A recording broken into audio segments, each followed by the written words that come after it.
সূরা কাউসার পড়ে হাতের বৃদ্ধাঙ্গুলে ফু দিলে যে কেউ আপনার বাধ্য হয়ে যাবে।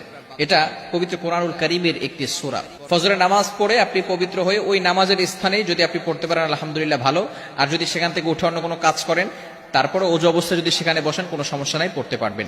আপনি প্রথমে অজু করবেন, অজু অবস্থায় সেখানে বসবেন, বসার পরে একবার সূরা ফাতিহা পড়বেন, এরপরে 4 কুল পড়বেন, কুল ইয়া আইয়ুহাল কাফিরুন, কুল হুয়াল্লাহু আহাদ, কুল আউযু বিরাব্বিল ফালাক, কুল আউযু বিরাব্বিন নাস। এটা পড়ে আপনার বুকে ফু দিবেন এবং পুরো শরীরকে মাসাজ করে দিবেন, আপনার শরীর বন্ধ হয়ে যাবে। এরপরে আপনি 3 বার দুরূদ শরীফ পড়বেন। আমরা নামাজের ভিতরে যে দুরূদ শরীফ পড়ি, এই দুরূদ শরীফ 3 বার পড়তে হবে।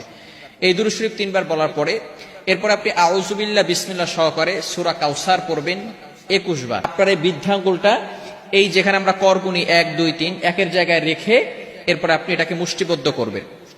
এরপরে আপনি সূরা কাউসার 21 বার পড়ার পরে সেখানে ফু দিবেন। ফু দেওয়ার পরে যাকে আপনি বাধ্য করতে চাচ্ছেন হালাল ভাবে, অবশ্যই হালাল ভাবে হতে হবে, হারাম ভাবে করলে কিন্তু হবে না, অবশ্যই হালাল হতে হবে। যাকে আপনি বাধ্য করতে চাচ্ছেন তার নাম 7 বার পড়বেন এবং তার পিতামাতার নাম 1 বার পড়বেন, এবং আপনি মনে মনে চিন্তা করবেন যে আমি তাকে হালাল ভাবে বাধ্য করতে চাচ্ছি এবং কোরআনিক ভাবে তাকে বাধ্য করতে চাচ্ছি। এরপরে এভাবে অনেক সময় ধরে রেখে, কিছু সময় ধরে রেখে আপনি আবারও 3 বার দুরূদ শরীফ পড়বেন, তারপরে হাতটাকে ছেড়ে দিবেন, এরপরে আপনি আল্লাহ তাআলার কাছে দোয়া করবেন।